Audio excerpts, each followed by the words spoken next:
Take two.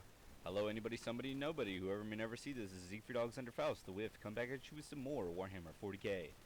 This time we'll be covering Space Marines. This is part 2 of the points updates for the videos, followed by Chaos and Xenos.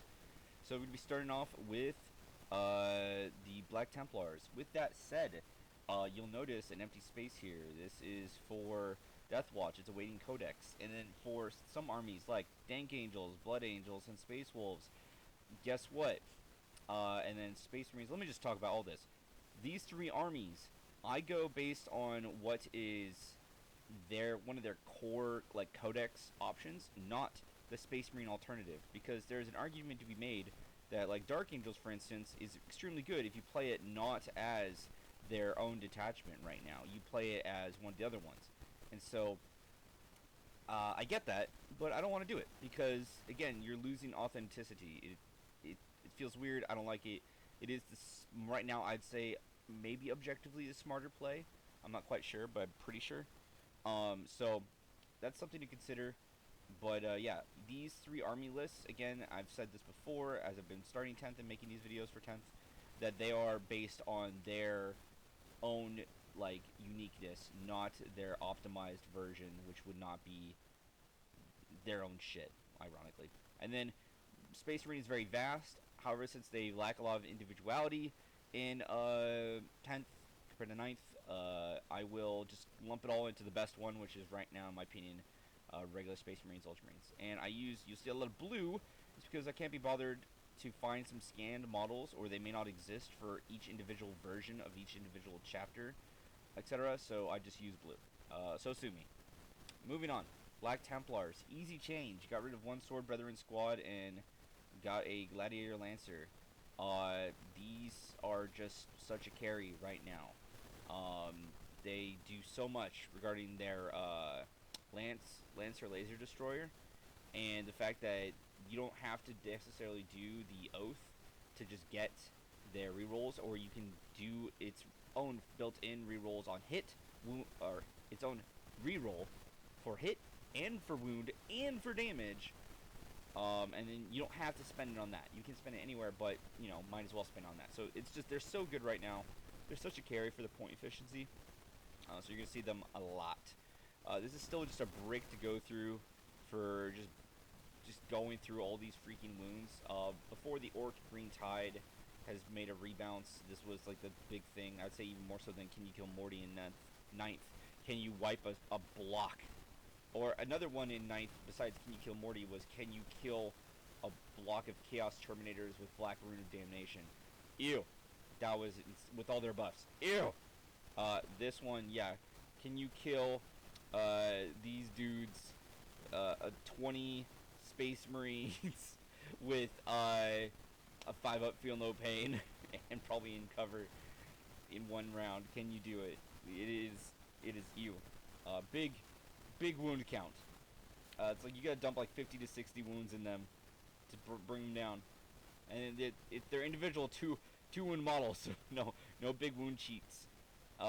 Dank Angels. Yeah, again, there's better ways to build them. This is how I did it. Take it or leave it. I like the Lion. I think he's cool. I like to run the Primarchs if they're within reason. Pretty cool. Definitely have the ability to dab on your opponent. I have a Primarch and Nerniner. Yeah, Azrael, Belial, just Ancient Terminator armor, 2 Blade Guard Ancients, group of Inner Circles, 2 things of Blade Guard Veteran, and they're just going to be in between Lion, just moving up the board, being a menace. While if there's a single thing of Intercessors, that's just to grab the initial back line and move forward and try to also just score objectives and just be annoying, not really a threat. Space Wolves. This list has gotten a little weird, so I have 3 things of Interceptors.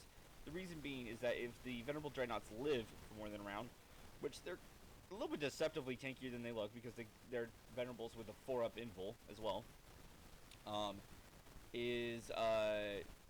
they can pop by them and then get reroll hits and wounds of 1, which is very nice. Bjorn went up in cost, big sat along with Wolfguard, but I believe from the points that I previously had, it was still fine. Uruk the Slayer and Harold Deathwolf are in here as well to try to lead their squads of the Wolfguard. and Thunderwolf, and you have the Wolf in here just being a menace with the Venerables as well. If I had to ditch things, I don't know. I legit don't know. I would maybe honestly ditch Ulrich and Harold, ditch the Wolf Guard and the Thunderwolves, very controversial, bring more Wolf in, and then I think you'll have more points, bring some Intercessors. Why? Because the Wolfen have OC 0, so that sucks. But they're more of a menace, I feel like. And your opponent won't be able to score as much on Assassination if they get it / take it. And, yeah, I think it'd be a bit more fun. If it's the smart thing to do, I'm not sure about that. I don't know. Either way, I'd leave the Inceptors, though. Booty Angels. Booty, booty, booty, booty, rocking everywhere. They nerfed Death Company into the fucking soil. However, Lamartise is still, I think, a good thing to take with him. Why? Because he gives them lethal. That's it. A bunch of chainswords with lethal wounds, which means you have the ability to throw them into a knight and maybe bring it down reasonably. So, muy es bueno. The captain is going to give a buff. He's going to give fight first for whatever sanguinary squad he's with. And then Dante, Judicar into the Blade Guard. So they have fight first. And then Dante's with the other Sanguinary Guard. And Sanguinor, just because he's not a bad pick. You can just throw him in. He's decent. He pulls his own weight. What sucks is if your opponent is able to bring him down before he can get a chance to fight. But then they're really just dumping into the Sanguinor. And yeah, he has a 4-up invul as well. And so depending on the fight, you maybe don't want to do that. You can try to position him so he's not going to take a brunt of enemy forces damage. So pick your battle when you throw him in, but he should be able to be a menace and swing a battle. Because if he, let's say the thing is if your opponent does dump all their melee attacks and just trying to guarantee he dies, then one of these other 4 squads is going to be more unharmed, which is amazing. So, not the worst thing. I've downgraded my Land Raider to a Rhino 911, into, for point reasons, because I am running a Rowboat Girly Man and his Urain body pillow. I don't like Xenos, you like Xenos. Same thing, I still have Uriel Ventress with the Apothecary Biologist and the Aggressors for the silly combo. The Blade Guard veterans are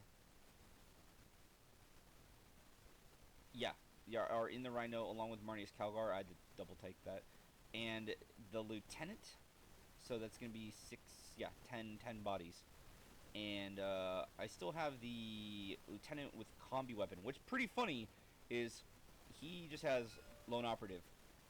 Rowboat gets Lone Operative if he's within 3. So you just have him within 3 of this dude, and they'll just both have Lone Operative, which is pretty funny.